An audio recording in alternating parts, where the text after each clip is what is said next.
small. Wow, tiny. You are currently listening to Tiny Table, where we explore TTRPGs you might not have heard of. Whether big or small, we hope to cover them all. Because we know that great things can come in tiny packages. Welcome everyone to Tiny Table, where no game is too small. From rules to rolling to review, we teach RPGs so you can play too. Welcome back to the magical land of Yeld, everybody. Introduce yourselves, lovely players. Hi, I'm Holly, and I'll be playing Genevieve Johnson. Tell me a fun story or a fun weird fact about a pet. Okay, yeah. So when I was a kid, I only ever had one hamster, Cinnamon the hamster.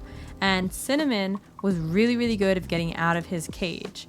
And I even had a 2-cage setup for him because I was like, this hamster needs a lot of space. And dude had like a summer home. Yes, and it was connected by tubes. He had two cages that he could go in between. He had to go down the freeway to get to the summer home. He literally lap of luxury. Yeah, That's no, crazy. Cinnamon had it good. We at one point had to put twist ties on the cage so he would stop opening it. He figured out how to turn to open up a plastic cage. He would work on the twist ties to get it open. He was Houdini. Wow. And I remember there was one night I woke up, and we had 3 cats too. And I woke up and I'm crying. And I don't even know how Cinnamon survived this. He would jump off my dresser. I do not understand how this hamster lived as long as he did. And the cage door's open and I'm crying. We can't find him anywhere. And my dad's okay, just go to bed. He'll show up. And as my dad is going to close the door, there goes Cinnamon, just walking down the hall, walking back to the room. He would get back up too. I don't understand this hamster, but yeah, I'll never forget just little orange hamster just walking back in oh, hey guys, what's up? And I'm in hysterics. I'm where is my hamster? He was waiting for the apex of fear. Yes.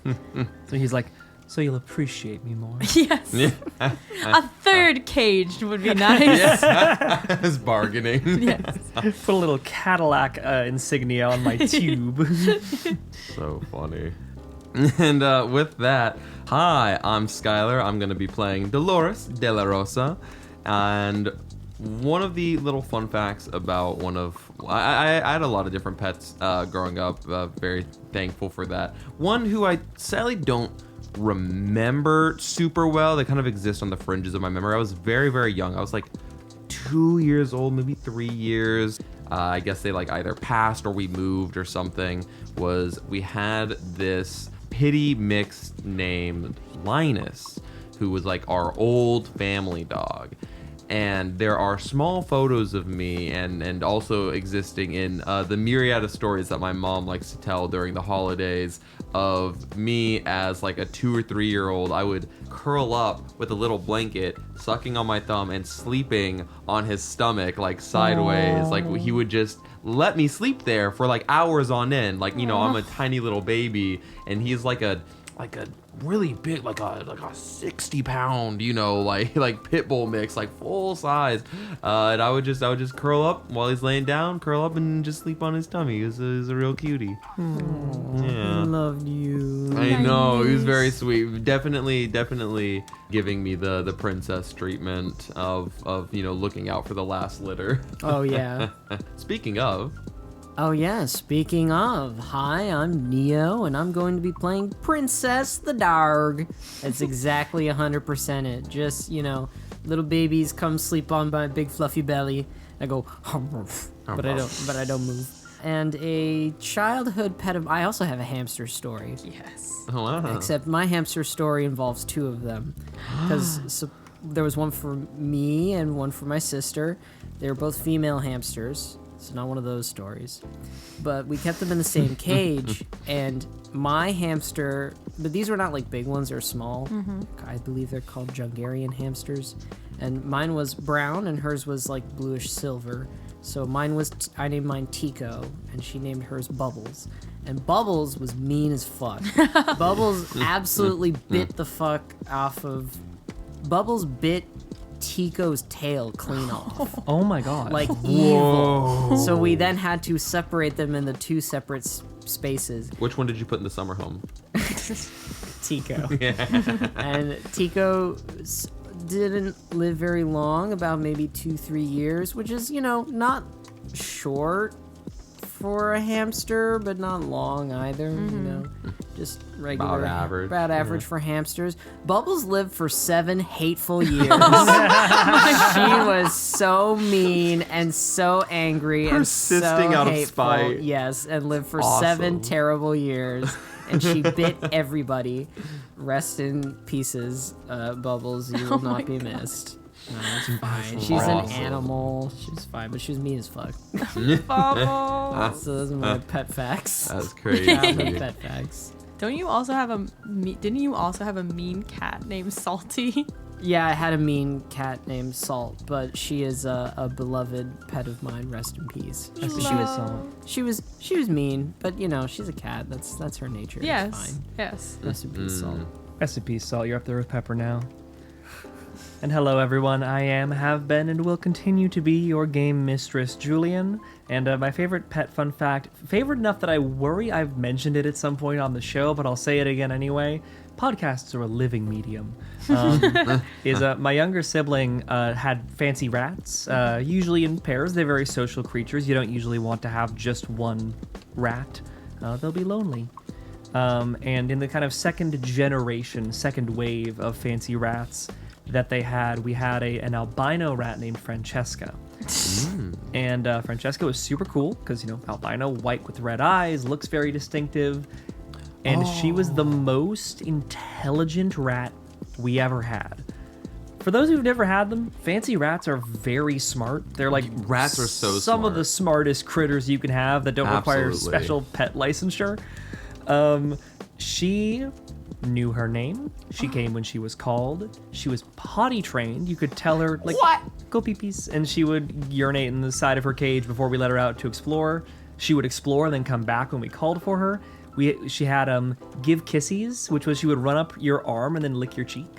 And my favorite thing she did, this was not a command, but just a showcase of her beautiful, bizarre rat intelligence, was, she'd be let out to explore, and she would explore around my younger sibling's room and do as animals do and learn the space, right? Learn by exploring.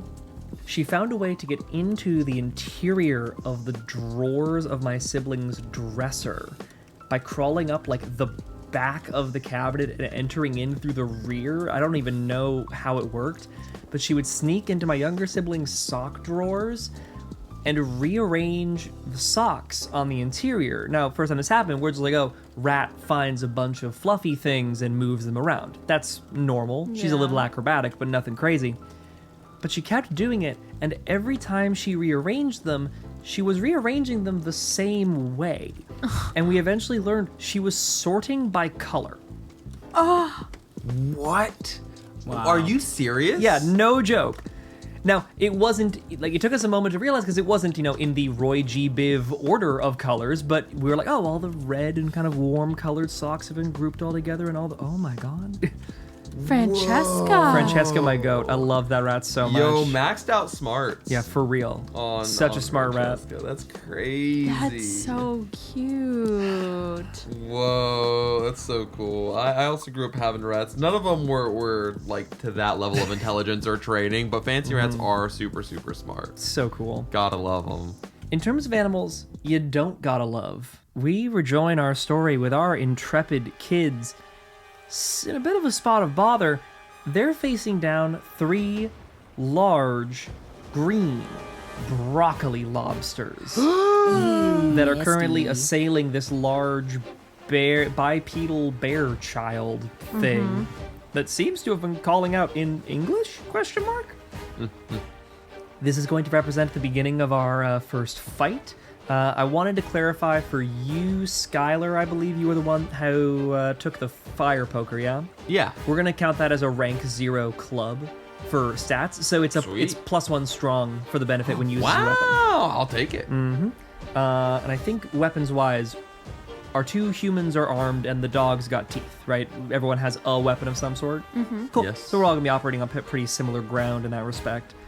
Specifically, your pocket knife is thrown, and its Yeah. benefit is +1 fight dirty. Yes. Which is different from the more generic core bonuses. Yes. So we'll get to how that works in a moment. As you're coming in, these 3 large, they're about all the same size as Princess the dog. They're big lobsters, green carapaces with blooming broccoli florets in the place where their tails should be.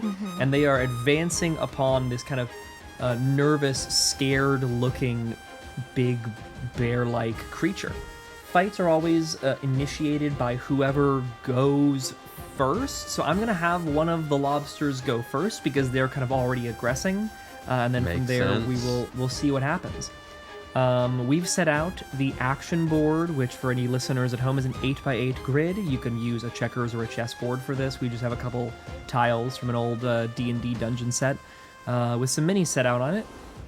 These lobsters are all at 2 brave, meaning that they can move up to 2 spaces, which is not quite enough to get them to their quarry. So first lobster on its turn is going to advance and just take the dash action for its action to move again. As it kind of rushes forward, it is skittering at first, and as it picks up speed as it leaves the water, it tucks its body kind of into itself, curling its tail inwards and initiating almost a like Sonic the Hedgehog style roll to say. towards the bear as it is careening towards him. And at the end of any given creature's turn, be they friend or foe, they select who's going to go next. So this lobster's going to select the next lobster. Not if I have anything to say about it. I won't try to interrupt that. Okay. This is our excuse me mechanic. So this is going to be a brave roll contest. This is just straight up your brave result versus the lobster's brave result. And if you beat it or tie, important note, friends, the children, the main characters, always win ties in this game.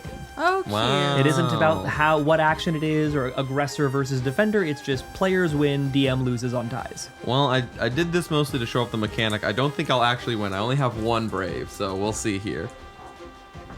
Sadly, that is impossible to beat, and I did not with my 3. 7 versus 3, the lobster still goes. Rip. Dolores tries to yell out, excuse me! I should have known that wasn't going to work. To no avail as the lobster similarly rolls pitched forward. Same exact action as the other one, and it is going to, again, volley the turn to the third lobster. Excuse me, and I have the excuse me skill, Ooh. which means that I can add another die to my excuse me roll. Fantastic. And I got 10. Fantastic. The lobster only got 5, so this begins Genevieve's turn instead of the lobster's. Amazing. And then I also have the run skill, which means that I can move 3. It's your brave dice total plus your run skill. So you have So- 2 brave dice? Yes. Cool. So 3 3. total. You can move up to 3 spaces. Very nice. Genevieve charges forward and kind of gets right up in the face of one of the second of the hurtling, rolling lobsters. Since I have a thrown weapon, do I have to throw it? Nope. You can Okay, stab with cool. it or you can huck it. I think you also, as a rival, have charge? I do have charge, so I add my strength and my bravery to the first attack, which means I add +4. Yo. And then I also can add fight dirty. Ooh. So how does Fight Dirty work? 'Cause that's a special die, yeah? Yes, fight dirty is a special die that I got from my pocket knife. So fight dirty. You add it to your roll when making an attack. If your attack is successful, the target will not lose tough dice. Instead, the target will lose 1 strong and 1 smart die. Interesting. So it damages more core dice, but it isn't damaging tough. Okay. Yes, and then I also have, because I am the rival, I have charger, which means that I add my strength and my brave, which is another 2. So what charge allows you to do is you add your charge level to your strength and your brave during the first turn of combat. Ah. So you have 1 more brave and 1 more strong this turn specifically. Oh, so I could move 4 spaces. You could move 4 spaces. But I roll 4 dice because I'm doing fight dirty. So I add that to my attack roll. So yeah, it would be your 2 strong, your fight dirty, and your charge. Yeah. So And as a rolling reminder, if you choose to use the fight dirty, you are foregoing damage to its tough, which is the thing that is the kind of traditional bring them to 0 when they die style death. But if they hit 0 in a different skill, they're vulnerable to different forms of defeat, like tying them up in ropes or befriending them or a bunch of different things. Are we opting into the fight dirty? Maybe not then. Maybe I'll just go the traditional route since Out for blood. Yeah. out for blood. And it's still 3 Classic dice. preteen. Yes, okay. 3 dice. Alrighty. I'm slashing at this thing with my pocket knife. Ooh, Total that is of? 3 ones. Oof, 3 1s. So these these broccolobsters only have a only have 1 tough die, but they also have the roll special die. Add to your roll when defending against an attack if you use your action to dash this round. So they're gonna roll 2 defense dice. For a total of 9. It evades being damaged, and as a kicker on roll, if your defense roll is successful, you may immediately dash again. These things are quick and conniving and fly all around, so it's going to move another 2 spaces. Kind of skirts around you for the chance to maybe get closer to one of your friends. It is the end of your turn. You can choose who goes next. Even though I failed? Yep. Oh, That's just what happens at the end of your turn. But because you failed, you have not initiated an action chain. cool. Princess, go! Excuse me. The lobster is going to try and take its turn. The last one that's been sitting on the edge of the battlefield wants to go. So brave versus brave. I got a 2. Lobster got a 6. Lobster's going to take the turn, and it's going to similarly dash forward, and then it's going to give the turn back to you because all the enemies will have gone, and it has no one to pass to but you. So, dog, now it's your turn. Okay, because I have currently 1 brave dice, but I also have the special run ability because I'm a dog. I can move 2 squares. And you know what, Neo? I would consider it a good plan to get the dog up in front and into the fray. I'm gonna use my good plan ability, which allows me at the start of a round in a combat once per, as much as I have this ability, to move an ally 1 space. So you Awesome. can move an additional space in any direction you want, giving you a total movement of 3 this turn. Cool. For the future, that'll be at the top of the round. Top of the round. But for now, we were all just getting started, so I'll allow it for now so you don't waste it on this round's opportunity. Lovely, thank you. So I move 3, 1, 2, 3, and I am in front of one of the broccolobsters, and I will bite this lobster. So that's going to be 2 strong dice plus 1 additional dice for the bite. Very nice. This bite will leave me vulnerable for the next attack. Woohoo! That is a 10. Far as I read here, the roll gives it its benefits to defense for the remainder of the round, so no differential for its being attacked twice. But it only gets a 3, so you win. Nice. What style of damage is done because you used a bite? Bite doesn't do anything specific, it just adds a die to my roll against tough. So this would be a damage to tough. Okay. One of the lobsters is slain. You bite into it, and it crumbles. It wheels around Genevieve and right into your jaws. Nice job, princess. Crunch. That also begins the action chain, so whoever next succeeds in order will have some bonuses, and that'll reset at the top of the round. Great. So then next will be Dolores, get in here with your big pokey stick. I'll try my best. Sadly, the battlefield is kind of blocked off at the moment. I have a brave of 1 and a run of 1, so I can't get super far. I'm gonna put myself a little closer to Frankie here on the map. And for the one that's coming after the weird, scared bear child, I'm just gonna use my action to try and tease it. I'm gonna say, man, I don't think there's any way to prepare you where you wouldn't taste and, quite frankly, look a little gross. Ew.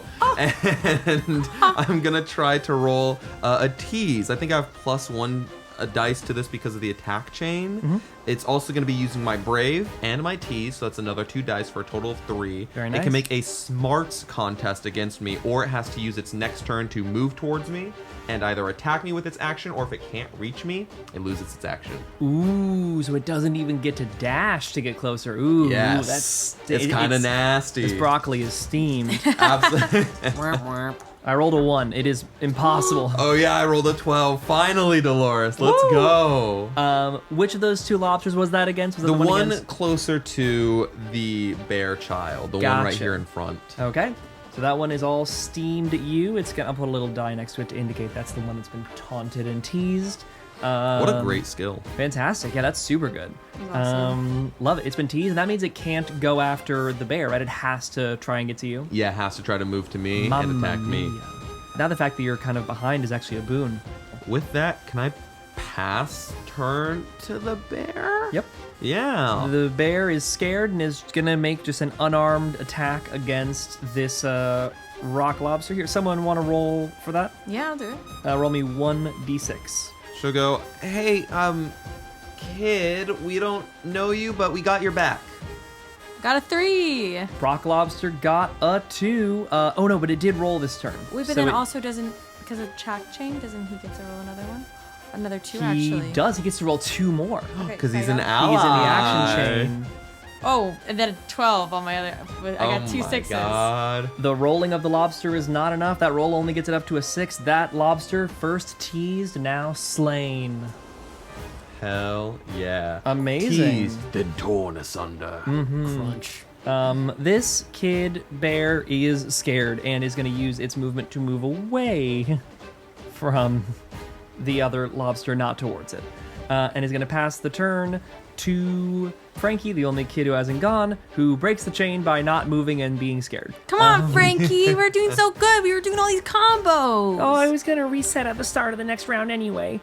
Hey, don't pick on him. He's little. Not picking on him, just pointing out the obvious. He looks up from his copy of the Magical Land of Yeld 2nd edition rulebook, and he's like, no, I've checked. I could have done everything on this turn. It wouldn't have mattered. Action chain resets anyway. Check the rulebook. Meta. Alrighty. So, back to the top of the order.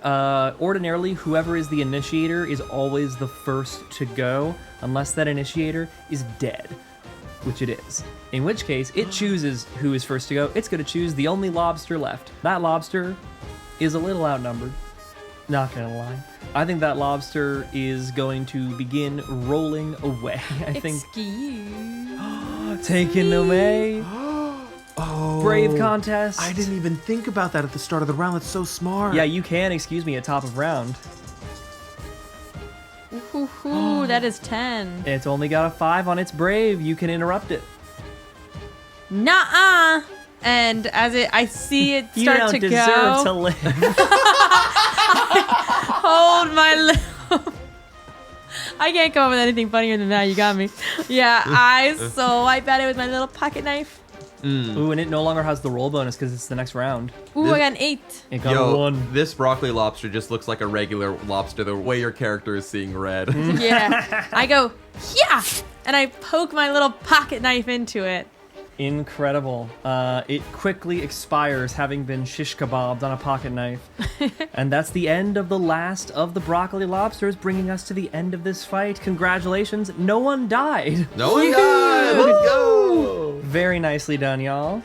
No broccoli was hurt in the making of this fight. Some was. Yeah. A lot of it. All of it was. All of it This is a was. Holly approved episode. You're a bad vegetarian. Broccoli's such a robust vegetable. Robust on my pocket knife. Yeah, robusted open. The large ambulating bear child thing looks up from its green goo covered claws and looks over to you all and goes, "Oh my gosh, oh my gosh, You okay there, man? oh my gosh! Thank you all so much. I was really in some hot water there. That was looking no good. What is this Yeah. place? This is the river. What? But like this place, and I'll gesture to all around. We're not from here. We just came from that door. Wait, Wait, point again? That door! And That I door? point back to where the door is. His hand kind of follows yours as he points. He goes, "You came from like the door in the clearing?" Yeah. Oh, I didn't know that you could open that door. Well, we did pretty easily. What? Oh, I've tried yanking on that thing. I thought it was shut. Maybe it's We your opened it from- grandpa's rusty lock. I don't know. We opened it from the other side. What is this place? Wait. What other side? What's on the other side? It's just wood on the back of it. What's on the other side? Earth. Like Where are dirt? you from, my dear? Oh, I'm from the town right on over. We're from a town on the other side of the door. Oh, there's a whole town over there? There's There's a whole more than that. world, That's gotta and it's be- lame. Okay, guess I'm not missing anything. Yeah. What do you call this place? We call our other place Earth. This is Yeld. Yeld. We're in Yeld, guys. Yelled. Okay. And That's what was the deal with the weird green lobsters? I think I might have, and he kind of lifts up some of the little crab traps that he's got, and he's like, I think I might have been taking their dinner, which then that's on me, but fairies gotta eat. And I got kind You're of a an fairy? Yeah, dude. And he like looks at his arms and his. We don't Big have those self. where we come from. You don't have fairies where you come from? Only in No. stories, and they're a lot like smaller usually, and They like usually have wings. and yeah. What? Weird. For frame of reference, this kid is like probably 300 pounds if you had to guess, and is like 6 feet tall, covered in thick blonde fur with black stripes, black eyes, pointed ears, and is wearing kind of like a simple, kind of like a smock style shirt and pantaloons. Again, our world's lame. You guys' world is all upside down. I don't even get any of that. But I mean, you folks will fit right in here. Come on, let's get back to town. Yeah, where are your folks? Let's get back to town. Hoists up the crab traps over one shoulder, and he's carrying like all 6 baskets with one hand because he's huge, and kind of starts walking you through the woods. He introduces himself. You make some light conversation on the way there. His name is Rollo. He's a fairy. Rolo. Dolores kind of like turns to everyone else. Man, if the kids are this big, I wonder how big the adults are. Rollo kind of breathes in a little sharply when you say that, and he's like, oh, they're bigger than me, but I haven't seen my dad in a while. Oh, I'm sorry. Oh, sorry about that. All the dads are gone. They all left to fight. So now it's just us kids in charge. Wait, what? Fight What? what? The war. What war? I don't know. It's over there. Dad told me not to worry about it. He said he'd be back soon. How old are Literally- you? I'm 10. I'm 11. I'm 12. Oh man. Don't worry, child. I'm 7. Nice. Okay. Yeah. I was really worried I'd be at the bottom of the pecking order here. Nah, it's okay. I Frankie believe- here's. Yeah, I believe that belongs to Francis. Yeah, he's 6. Haha. Hey, watch it. Sorry. It's okay. That's okay, Rolo. It's just, life's all busy these days. I feel like I barely get any time to just play and hang out anymore. I'm on crab duty. That's my job. So I'm You mentioned that your father is no longer at the home. What do the moms do if the dads are at war? what? You don't have another parent, or do you just have 2 dads? What does mom mean? Mom is like the one that isn't your dad but still raises you. Well, usually it's like, Usually in our she world, births you? yeah, mom's usually like the feminine connotation for So a parent, where the dad is the usually- more masculine. Oh my god. Oh, fairies are boys. Oh. Oh. I thought it was Oh. like one of those. I thought it was one of those situations where the mom, like, in the fantasy stories, the mom's always just not there. Well, There are some girls in town, but there's no girl fairies. There's we have a few mermaids in town, and there's kingsfolk who are girls, and then it's kingsfolk who are boys. It's like y'all. Yeah. Whoa. oh, king's folk. Yeah, kings people. Sorry, Are they being like- rude. Are they like you? No, they're like you. They're like Me? Oh, sorry, not like you. We have a few of y'all in town too.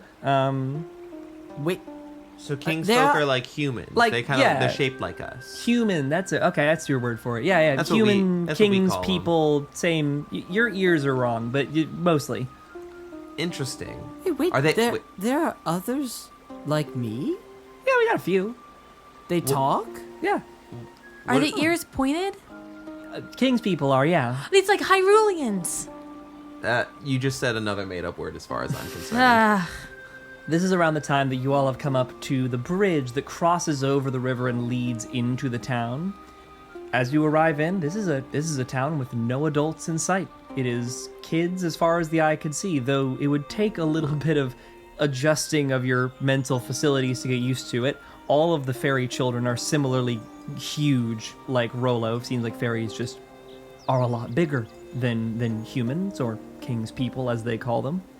There are a few women in the village, king's people and mermaids. The majority of this village is fairies, and there's a few king's people around the village and a few talking animals. There's a talking dog and a talking cat and a talking lizard, all of whom are immediately apparent to you because as soon as y'all four are crossing over the bridge, everybody in town is swarming forth to meet you. They are all very curious. Well, I mean, it is a town run by kids. No Yes. surprise there. Buildings themselves are kind of aesthetically in line with what you were seeing of the small little hut you saw out in the woods. They're old medieval style stone and wood with thatched roofs. The kids were kind of seemingly already kind of rushing in because Rollo was coming back, and Rollo was like coming with the food. And then as you all kind of emerged from behind his large ferryman mass, it became clear that there were multiple reasons for everybody to crowd forth. What is kind of the vibe y'all are trying to put out upon arrival is kind of my question. cool hero. Cool hero, okay. Cool older kid. Cool older kid.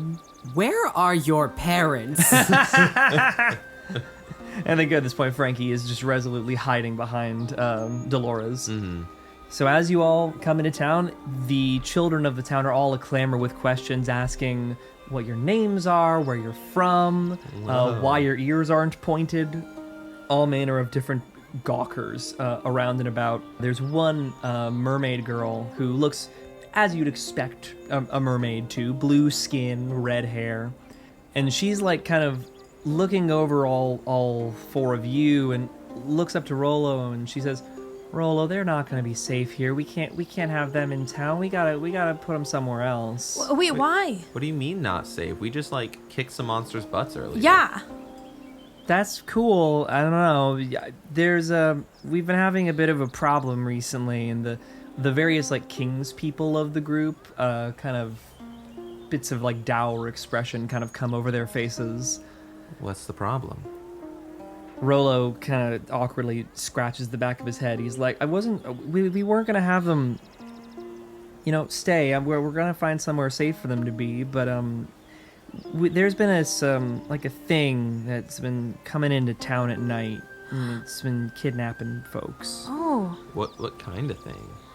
I don't know. I always hide when it comes out. I'm really scared of it. We've been trying to figure out what to do, but ordinarily, we'd ask Dad and the dads and figure out what to do. But I don't know what to do now that they're not here. Well, give me a weapon and I'll fight it. Well, maybe we should get some information first. Has anyone here seen it? One of the king's people from near the back of the crowd hand shoots up and says, "Yeah, I saw it." Crowd kind of parts a little bit. It's a kind of a bit of a looks to be slightly younger than you lot, a little older than Frankie. Split the difference. Kind of a darker skinned king's folk kid, shaved head, pointed ears, wearing kind of like a green tabard. What's your name, kid? Freddie. Freddie? When did you see it? What's it like? He's a big, scary guy. He's all mouth and teeth. He's got a big hook. And he took my older brother. How long has this been happening for? A couple of weeks now. Weeks? Where are all of your parents? They're all gone. They've been gone for weeks? They've been gone for longer than weeks. They've been gone for a few months now. We're making do. Oh. You said they all have to go off to fight a war? Oh, you poor children. Who here is the oldest of you? Rolo raises his hand. Oh no! I'm 10. Oh, Well- this is terrible. You've got an 11 and a 12-year-old here now. There are some like kind of scared looks around when that is mentioned. What? How soon? When's your birthday? I just had it. It was like a week ago. Kind of visible relaxation around the room. Around Why? the thoroughfare. Yeah, what was that for? Well, yeah. All the King's people kids look mix of kind of like shame and fear. Oh, come on, spit it out. The mermaid from earlier says you're gonna turn into a monster. What?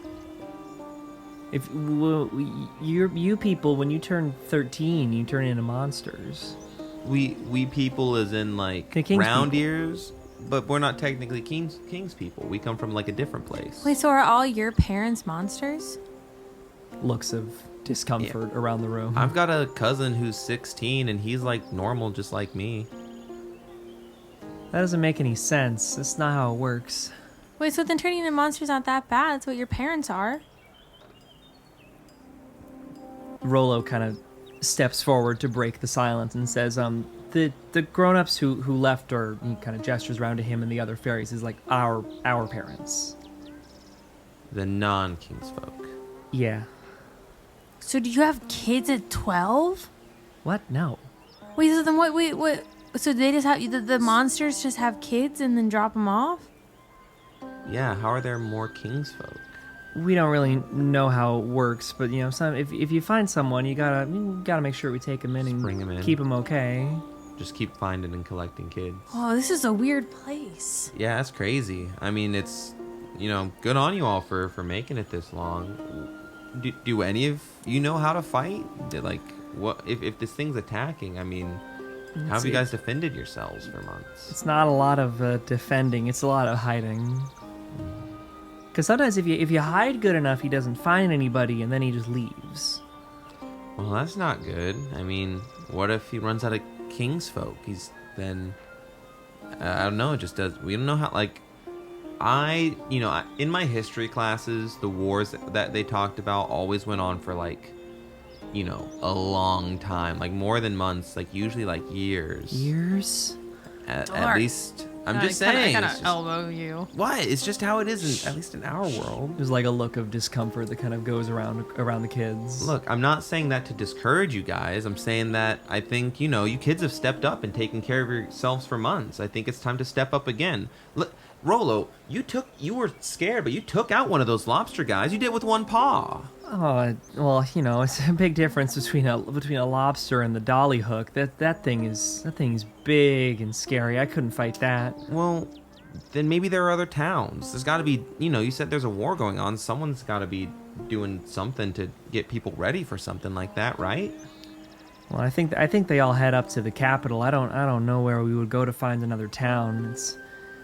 Where's the capital? This is all. I brought crabs, everyone, and I'm gonna go make stew now. And I think these folks are really tired. They've had a long day, and I think we all can kind of simmer down, and maybe later we can play some games, okay? And then everything's fine. It's all okay, okay? It's not okay. Everyone kind of puts on their smile faces and says that crab stew plus some hopscotch sounds okay, but these kids aren't doing so hot right now. Rolo gestures with his head for you all to follow him and starts walking towards what seems to be like his home. Kind of push Dolores in one arm. Say, "Wow, way to go, Dolores! You ruined the fucking vibe." Sorry, I don't think she would have said that. She would have just said that.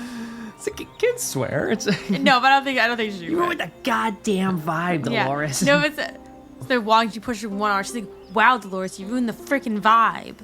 What? It's just... You're talking about history and wars for years and years, Dolores. Good job. You don't talk to Frankie that way. Well, children, enough. Listen. These are all children here. And you two are the oldest. Exactly. Which means, keep in mind that you must treat these children like Francis, with gentle hands. These children are 6 feet freaking tall. Not all of them. Okay, but like a good portion. We have an Yeah. army of bears here. Yeah, would you talk to Frankie like that? You freaking ruined it. We could have been cool heroes and you scared everyone. Now we're just gonna eat lobster soup and play hopscotch. Well, it didn't seem like there was gonna be much heroing to be done anyway. Not with your heroic speech. Okay, fine. What would you have done? I would have. I asked. I said, "Give me a weapon, and I'll fight him." And I would have done a cool speech. Yeah, and they said they didn't have weapons here. And then I would have said, "Well, make weapons." I wouldn't have talked about stupid wars. Ugh. I cross my arms. Rollo gets up to the door of his house. It's kind of a nice painted exterior that leads into a cozy interior. There's a fire already going that he seems to have started earlier in the day, and he's here to get this big pot on the boil so we can just dump the crabs in right away. He says, I don't want you guys to be too nervous about that whole monster thing. It's, there's a little... Folks disagree on if it's a monster or not. It's, only Freddy's seen it. I don't really think that there's something taking kids. I think kids are leaving. Freddy says it's a big thing that took his older brother, but Jackie's, Jackie was 12 and his birthday's coming up soon, and I kind of think he left because he didn't want a monster out in the town. Is that what happens to children here? Yeah. When you turn 13, you turn into a monster. The King's people do, yeah. Only the King's people. Which is why they were worried about me. 'Cause you look like King's people. Well, I want to tell you, Rollo, you're being very brave. Thanks. It's tough because whether this Dollyhook thingy is real or not, there's monsters out there that are real that I've seen, and these things they're not nice. So it gets me a little scared sometimes that I go out alone on crab duty, and this is the first time I've ever had to deal with so many. Usually they don't come in packs like that, so I'm really lucky you all showed up when you did. Here, let me... And he starts, rifling through his shelves. He's like, the crab stew is going to take a while to get ready, but you all deserve some treats for sure. I'd be toast if it wasn't for y'all, or at least have a lot of boo-boos. He grabs out some meat. Which core dice is everybody down? I'm down none. None? Thankfully, thanks to the clutch recovery from earlier, I am down none as well. Amazing. I'm down 1 brave. And so is Frankie. 1 brave, you said? Mm-hmm. Rollo goes up into his cabinet and grabs a large jar full of jerky, pops it open, and hands out a piece of jerky to everybody. Those who are down can choose to eat right now, and they would instantly recover a brave die. Those who are already at cap have a jerky in inventory that can be eaten later to recover a brave die. Well, don't mind if I do. Yeah, you earned it, princess. You kicked butt in that fight. You really did. You kicked their tails right off. He kind of hucks the 3 lobster shells onto the table with his other hand, and he's like, now what to do with these? I mean, personally, I'm not as in much of a mood to eat them, but there's gotta be some good stuff we can use here. A little bit of time is taken to work on the extraction from the lobsters. 3 of them, and there's 3 of y'all, and anyone who's willing to put them on after a little bit of kind of sculpting and drying by the fire and a little bit of interior clean off, the shells wind up getting preserved pretty well, and the shells for their tails are preserved in such a way that can operate kind of as a clothing kind of over the back, almost like a back shield. An armament? Yeah, these would be interesting. rank 0 clothes, and they would give you +1 roll special dice, basically giving you that ability that the lobsters had. Yeah, I'll take that. Sure. Try one of those. Mm-hmm. So everyone That's can add funny. broccoli shell to their clothes inventory and add +1 roll to your special dice. It's a good couple of hours of preparing in batches this big stew of crab in preparation for the supper for tonight. How do you each spend the couple of hours? Is anybody, like, are you helping Rolo cook? Are you going out and about town? Are you exploring beyond the town? I think What's everyone's vibe? Dolores will be like, here, my mom helps me prep sometimes, and we'll help Rolo with the cooking. Nice. I think Frankie will as well. Frankie's gonna kind of just stick by you whenever. Yeah, makes sense. I'm exploring. Nice. Genevieve's exploring. What about Princess? Princess is going to speak to the other animal folk in the kingdom. Princess is going to speak to the other animal folk in the village to learn a little bit more about her newfound sentience. Let's start with that. Your conversations with the various animal folk.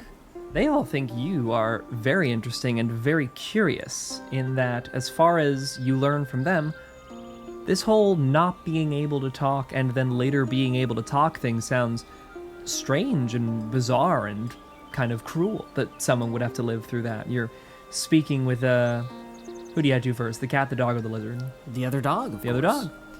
Her name is Gertrude. And you're speaking with her and she goes, so you're telling me that where you're from, they just have you on a leash? Well, yes, not all the time, I suppose. Only in public parks or on the road or street. How demeaning. Well, I never really thought of it that way before. You're still wearing the collar right now.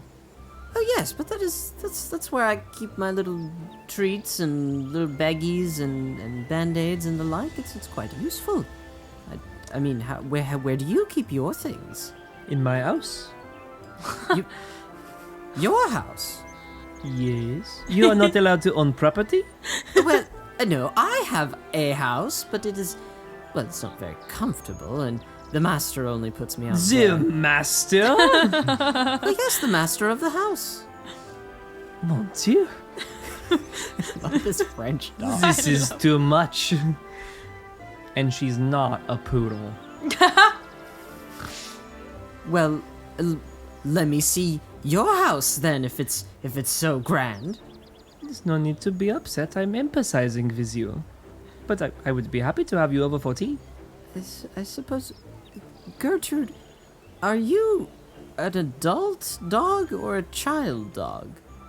A pup or a dog? I'm still a puppy. Oh, and you have where are your parents? Where's your mother? Who wants to see my house? Okay, show me your home then, child. She prances you on inside. Seems she's the only one living here. She's got a nice kind of comfortable interior, single floor. But this is like not a dog house. This is a house. It's a house built to accommodate a dog very well, but it's a house. Well, I suppose you... Did you build this? Did you buy this? Oh, darling, no, I don't work with my paws. I am a sophisticate. I see. Well, just because you are a sophisticate, it appears that you are not the oldest present. So, though I am new to this world, I am still older than you. Just so you're aware. Oh my god, close the door. Ka-chunk. I'm 9. 9? Yes. Oh. Well, wait. I'm 7. Yes. But I was saving face. We were in public. It's not polite to ask a lady her age. so you are the oldest in this place then? No, Rolo is 10. She's got a complex about dog ears. You know it's different for our kind. I don't want to hear it. I am a vivacious young woman. And you are what? Not corralling all of these children? You are just letting them run amok and be kidnapped in the middle of the night? What am I to do? Be the adult in the room. Yeah. This is entirely too much. I think that you are just coming in with all this attitude, but you don't even know your ups from your downs, and you're coming in with this collar and leash mentality. I think it is most important that everyone has self-determination. I think we maybe just don't get along. Fine. Maybe I'll go find another adult in the room. And don't leave without a cucumber sandwich.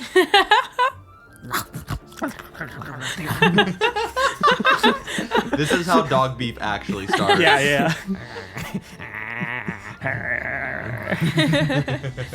Fine. Be a petulant child.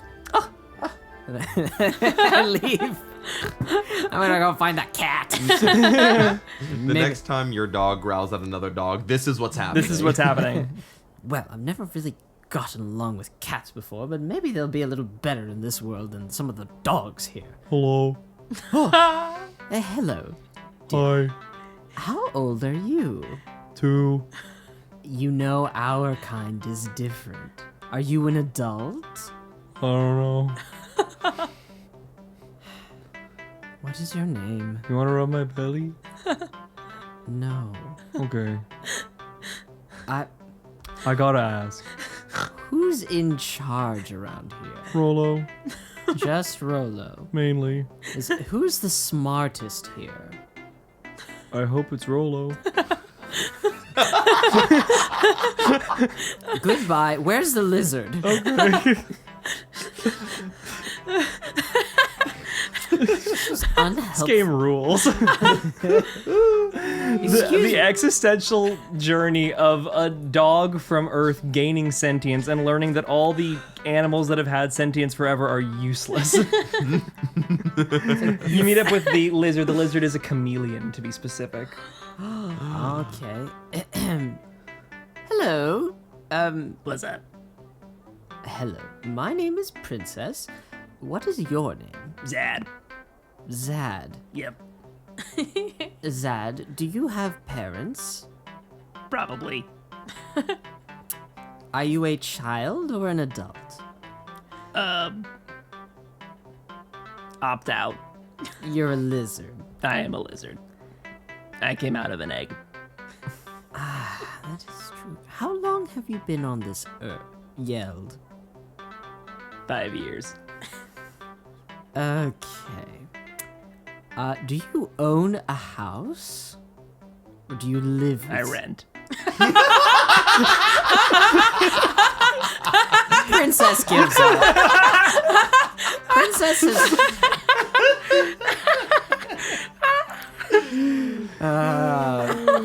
Princess goes back to Rolo's hut and says, you know what, I've had too much. I'm going I to... think this is the most content I've ever gotten out of so little of a line in an adventure. From the adventure, some are humans, which Rolo calls king's people. Some appear to be fairies like Rolo, and some are mermaids. A few are talking animals. Moving on. Great job. Excellent. The animals are lively and vivacious. Princess, disappointed with the lack of motherly instincts the other dog has displayed and the lack of intelligence these other animals have displayed, I finally come to a world where my kind has a voice, a thinking mind, and they're all useless, self-absorbed idiots. I've had enough. I've got news for you, What? Princess. That's how it's like with humans, too. I'm going to lie down. Harumph. Genevieve was going to explore around, yes? Yeah. Like beyond the village or within the village? I think if I don't find anything cool within the village, I'm gonna go beyond the village. There's cool stuff in the village in as much as you're in a realm. Yeah. So I feel like all I'm of this is cool to you. I'm in a realm. I think I'm trying to look around. I'm like, okay, it's not exactly like Assassin's Creed, but it's a lot like Legends of Zelda. I feel like if you're sticking to the village, you are probably being accosted is like a mean version of the word, but you are being pretty constantly prompted for conversation by the folk around town because you're pretty clearly not from here. I think you wind up having a lot of slight variations on the same conversation. Yeah. Of where are you from? What do you mean the door goes somewhere? What's an earth? What do you mean? What's a car? They're buffeting you with questions everywhere you go. How are you kind of contending with that? I think I'm asking that. I'm trying to be is there any like blacksmith or anyone that like mentor or like swordsman or anything or? Oh, there's Do they have magic? the kids all look around. They're like, well, we don't know. But it exists here. Well, yeah, but wait, we don't know how to do it. Who knows how to do it? Well, like the mages, right? Like there's a bunch of types of mages. There's black mages and white mages and red mages and your Final Whoa. Fantasy brain is just turning and turning. Whoa. Where do I find them? I don't know. That's a great question. Did the hero of this town, did they know any magic? Maybe. I'm not sure. I never met him. Well, of course you didn't meet him. Daryl, he's dead. Oh, okay, whatever. And then little bickering that eventually kind of directs you in the direction of a shrine that is maintained in this town. They lead you over to a shrine, which is this large standing stone, and it's carved with the likeness of what look to be multiple fairy warriors. They're all kind of depicted with the pointed ears and the broad build, and there's one with a big sword and one with a spear and one's shooting lightning, and you're looking at what looks to your child eyes like the amalgam of classical fantasy role-playing game protagonist classes, but all of them are bugbears. Oh, that's Ostensibly. so cool. And they're like, yeah, so this is like, one of those Zargai. And the kids all start kind of bickering over which one is the hero from their town. And seems to be that if anybody knows which of these inscribed figures is from this literal town, it's definitely not these kids. Okay. Man, that's freaking cool. Right? So, so like magic, but like we don't know how to do it. All right. Is there another town over where maybe someone could teach us? This is asked of this immediate group and other groups in the town, and it seems that basically anybody in this town has a pretty isolated experience. They've grown up in this town, or they were taken in by this town from the surrounding wilderness. But there is not a good, like, geospatial knowledge for these children. Lots of vibes of, like, I think Dad knew, but the kids themselves are kind of lost on the matter. I think I'm gonna do what I did before. I'm kind of finding a dead end. I'm gonna find a big tree and Nice. climb and try to look. I like it. I think you're up in the tree when there's kind of the big ding-a-ling-ling-ling-ling of the dinner bell being rung. Let's have we've kind of established with strength that you have the strength to climb these trees. I think this is more about the bravery of climbing up to the very, very, very tippy top to really maximize your view. Let's have a brave skill roll, difficulty of 5. All right. Am I too brave? To see if you can get up high enough Ooh. that you can see dramatically further than you'd seen prior. I got 3. You can get to a similar height, but from the village versus from the height you were at looking at the village, your purview of the larger environs is largely the same. The river continues on in, both from whence it came and onwards further still. In the farther distance, there are mountains. The forest itself wraps for quite a ways in most directions from where you're at. If you were to get higher, maybe you'd be able to see with enough fidelity, but at the height you get to, you're starting to get to a real, like, stomach-turning height, and you're like, dinner sounds great right now. I guess not. I guess now we're close. Yeah, and it is clear, even from the climb, it's like, if there is a town, it wouldn't be like a day's walk or something like that. It'd be a scary travel to get there. All right. With that, dinner is enjoyed. What is the plan as the day draws to a close? The sun's going down. Are you all going to stay here in the village tonight? Or what's the idea? I mean, you don't have anywhere else to stay. I mean, they've got food here and the shelter. They mentioned a capital. Maybe we can try to find maybe we can try to see tomorrow if one of them has a map or something. Well, children, we must go home. What? We just got here. This is a fun and interesting land, and Perhaps we can come again sometime, but the master and the governess will be calling for us, my child. We must What if it's like leave. a Narnia situation and no time passes back there? We don't know. We have to go back. At least to check. And if no that's- time at all has passed, then we can come back and maybe with supplies and play another day. But children, it is time to go home. They'll be calling for us and looking for us, and it's my job to shepherd you back home. But we promised. True, I don't want to get grounded. We promised them that we would help. And we can help them tomorrow. But it comes at night. Genevieve, it is time to go home. But this is all I've ever wanted. It doesn't matter. You are unsafe here. There are monsters. There is a thing that takes children in the night, and need I remind you, you two are children. Come along. We will go. We will enjoy dinner. They do not want us here. They do not want us to stay. We will go home, we will eat dinner, we will say our goodbyes, and we will come and play again, and we can help them.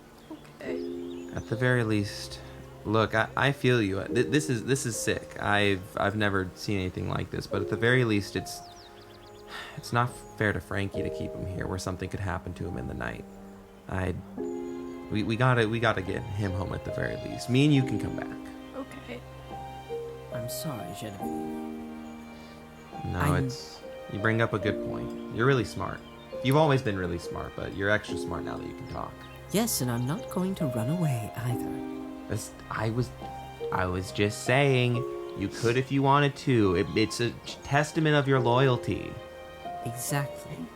And my loyalty is to the home, the master, the governess, and their children. Heading home.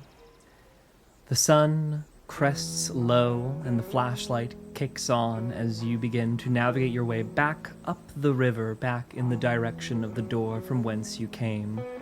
Who's the one literally holding the flashlight? It is Genevieve. Cool. So Genevieve, you're up here at the front, walking along as the rest of the crew kind of tails behind, following in the light. Around, by your best metric, you'd say probably a third of the way back in terms of the total ground covered. It's a little tough to tell. That initial rush for Frankie from the door was a little disorienting, but you gauge you're about a third of the way back to the door. There is a silence that's come over the forest. It's a cool night, summer night. Rustlings occasionally of birds up in the branches. As you're walking, are you speaking? Are you walking in silence? What's kind of the vibe? I think Genevieve's just very sad walking back. But she's not trying to make a fuss. Not fussing, but moping. I think Dolores is mostly trying to look after Frankie, and just is like, and it's okay. Look, I know, bud. I know you had a rough first day, but like, hey, jerky, and like, you know, this was pretty cool, right? No, yeah, it was pretty cool. I agree. It's kind of a lot, right? Like, there's all this Yeah, stuff that's- about monsters. They said you're gonna turn into a monster. That's no good. I'm not gonna turn into a monster, Frankie. You don't have to worry about me. But we saw monsters. We saw like those broccoli things, and Yeah, okay. We'll ask if next time Mom and Dad want to go to Red Lobster, we'll ask to go to the Golden Corral instead. Or somewhere better than that. We'll ask for Denny's. Frankie. you turn behind. Frankie's gone. What? Francis. Frankie. We were just talking to him. Wait, he was literally right here. Frank, yo, not cool, dude. Frankie. You hear lilting over the trees. Dollyhook, look what I found. What I love most. Another child with a tasty ghost. We gotta go back. I'm gonna start rushing in the direction of that. We gotta get my little In the brother direction of the town or in the direction of the song? of the song. Okay. Yeah. You're Yeah. tearing through the woods. Same. This is Yeah. going to be an effort challenge, and I'm going to want brave rolls from everybody. And brave, and if you have a run skill, you can add the run. Nice. All right, That's gonna yeah. be I think we free all for do. me. Wow, awesome. We're a track and field family. Oh, yeah. We are running. Difficulty for this is going to be a 6. Got 8. 8. It's 5. Ooh. This one I'm going to say is going to, I think, especially because you're the only one that failed here, I'm going to have it take a brave die away from you. For the effort of it.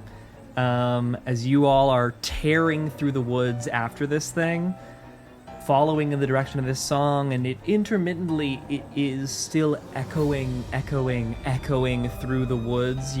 Especially you, Dolores, are getting more and more frightened as the distance to Frankie grows and grows and grows. And the sound of it is getting further and further away. Whatever this thing is, it can move fast, faster than a human can run. But you are able to keep on its tail long enough to get up to a kind of a cliff's edge that looks out over the direction. And you could have sworn the song was coming from this direction. It's real dark. You shine the flashlight, and you see just faintly over the cliff's edge, it's frankly a miracle that in the dark you didn't run over and go tumbling, you see a distant silhouette above the ground but below the cliff. You're looking down on it as it like glides downwards. This long, gangly humanoid form is gliding in descent down to the section of the forest at the base of the cliff. Further along, the river runs and waterfalls its way off the cliff, and it's kind of drifting in the direction of where that waterfall hits the earth. And you just hear, coming from the direction of the silhouette, this haunting song just continuing on and on. Can I smell for Frankie? I won't require an additional roll on this. You've been picking up the scent as you've been going, and you know what Frankie smells like. Frankie's definitely in the clutches of that silhouette right now. I think Dolores is froze. Dolores doesn't know what to do. She's like, especially with no brave dice, she's finding it hard to move, and it's kind of, wait, no, we have to get him. We can't let that thing take him. Does it look like we could like jump towards it? This is like a several 100-foot drop. This is not like a little cliff. This is like, it's a new biome. At 150, not multiple hundred. But regardless, but enough to any kid is dead. Can I try to tease it? Can I try to taunt it? We're not really in a fight with the creature now. This thing is too far already. Like it's drifted already more than halfway down towards the waterfall beneath.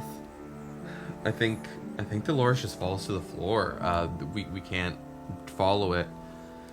She just kind of falls and sits again with no brave, no movement, is kind of motionless, just staring over the cliff's edge.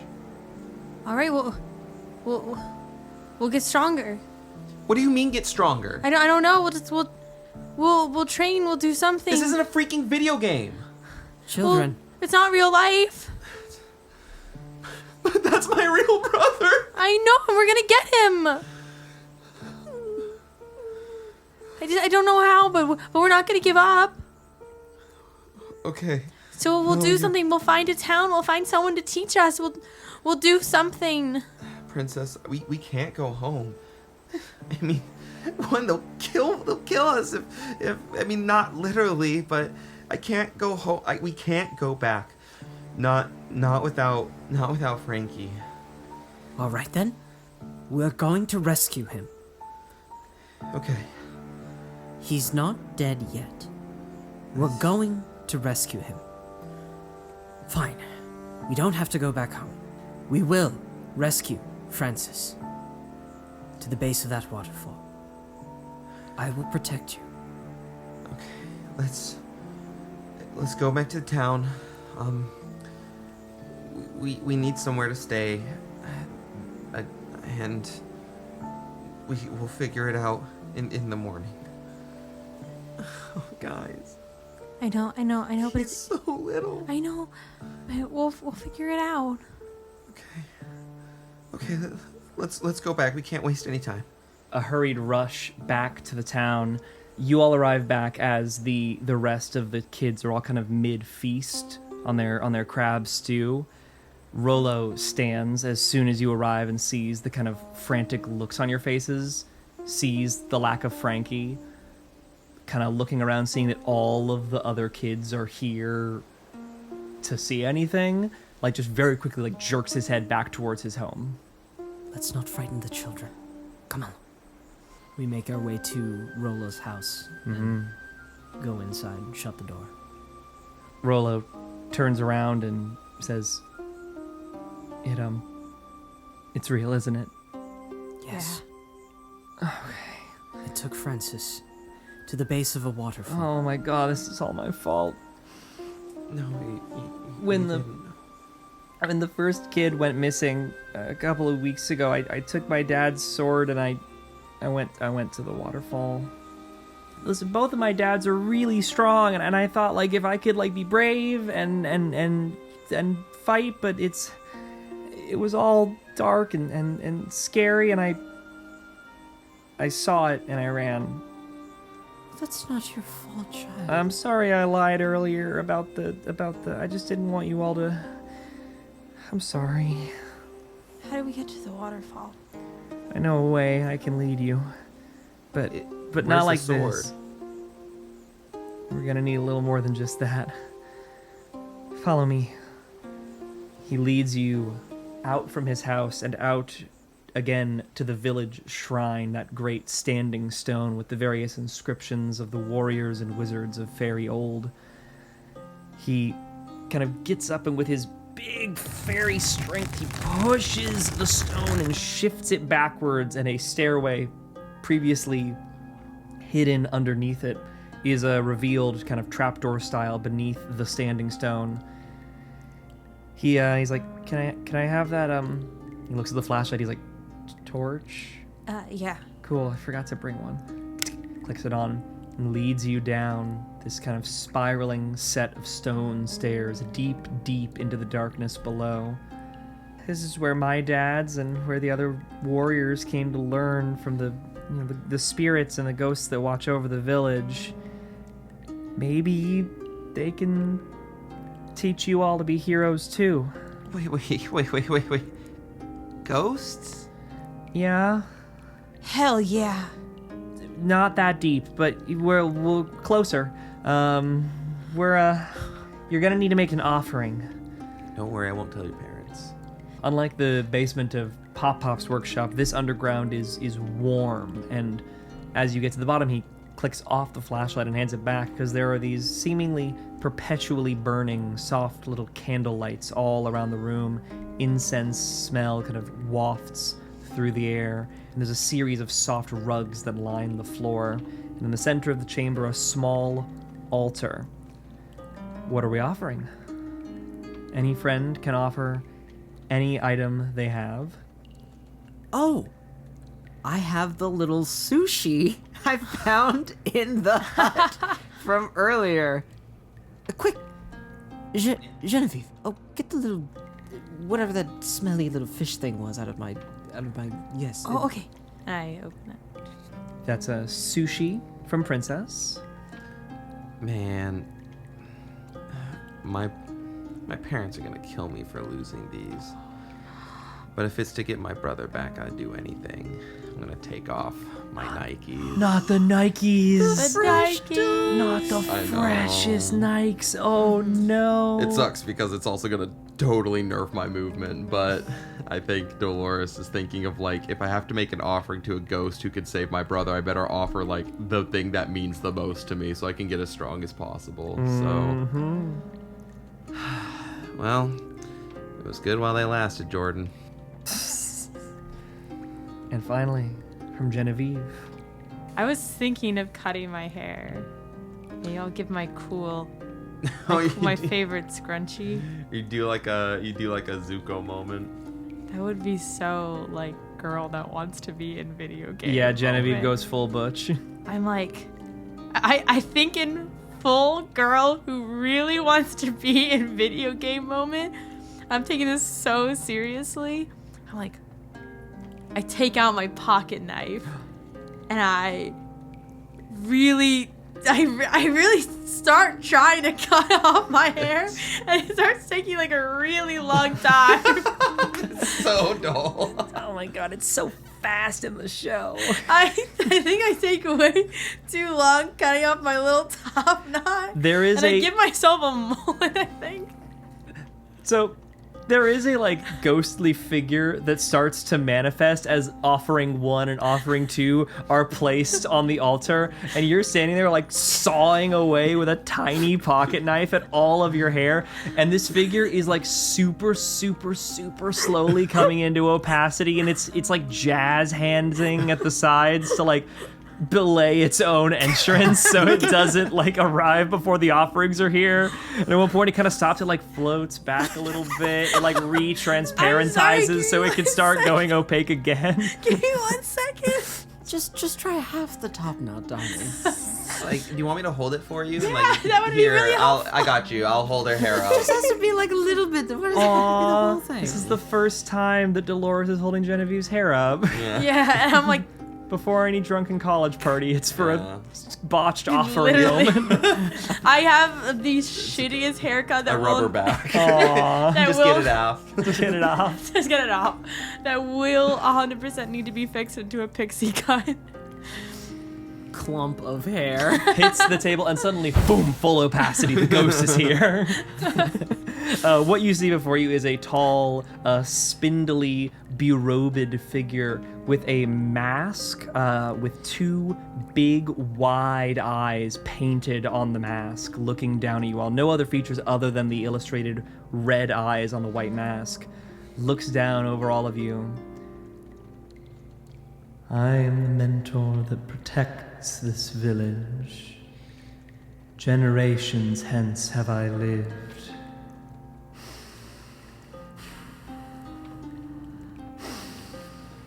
The Dollyhook stink is in this room. It has returned. A hate brews in me. I have not seen its end. No one is here to face it. It turns quickly to Rollo and says, "You have tried, young one. To try that is not your place. The shadows that stopped you were mine own as much as the Dollyhook's. A dead child cannot lead the village. But you all have only one place here. A new hero. Heroes. Many an age since I have walked, and I will walk with you again. For these trinkets 3, the power of the jobs of old, I grant thee. Heroes are scarce in these evil times, but perhaps good may yet rise again." The chamber rumbles, the walls near the back part and reveal a hidden space. Inside, you find carvings on the wooden walls, each depicting a classical heroic job, which we can find in the book. And below each carving, a chest. It's time for each of you to choose your heroic job, and we will see what powers that grants you, what items that enshrines you with, and with what courage you will save poor Frankie on the next episode of Tiny Table. See you all next time. Get ready to pull out your Prima game guides and pick your optimal job collabs. Let's go. Yeah. Can I have some jerky, by the way? Hi, and thank you for listening to our podcast. If you enjoyed this episode, then we'd really appreciate if you left us a review. If you really like what we do here and want to support us further, you can join us at patreon.com/tinytablepodcast. Our business email is also open for inquiries at tinytablebusiness@gmail.com, and all of our socials can be found in the episode description for any shenanigans you might want to follow. Till next time, see ya!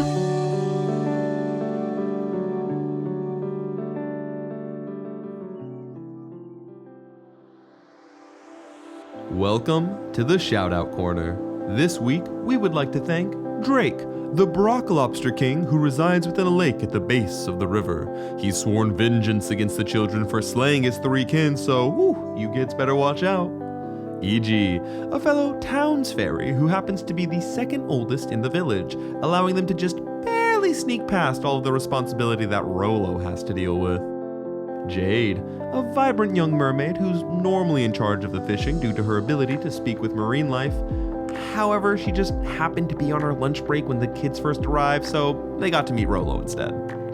Jordan, one of the King's Folk fathers who was known as an excellent blacksmith before getting conscripted for the war. He's still a great blacksmith, just to be clear. I'm just bummed he wasn't around to give our heroes even more busted weapons. Nancy, one of the mermaid mothers who's known for making the best cookies in the region. The kids actually keep a stash of her last batch, which was magically enchanted to never spoil. Yum yum. Sparky, a noble from the nearest kingdom who, after hearing about our hero's arrival, has sent a scouting party to investigate. Maybe we'll see them if we ever run a sequel. Who knows? Tammy, a sentient bird who also lives in the village but flies north to spend summers with their family. Rather than renting or owning property, Tammy likes to run what she calls an Airbnb. Ridiculous. The first 4 notes of Megalovania, a King's Folk bard whose main job is playing sick tunes to set the mood. From recorder to xylophone, this kid can do it all. And don't get me started on their triangle game. Sheesh. And Thy Dungeon Gal, a King's Folk kid who was on the verge of their 13th birthday when they decided to head for the door to the human world. No one knows for sure if they made it in time, but some say they now reside in a distant realm known only as Los Angeles. Ooh, mysterious. But with all of that said, folks, we'll be seeing you next week, so until then, ta-ta!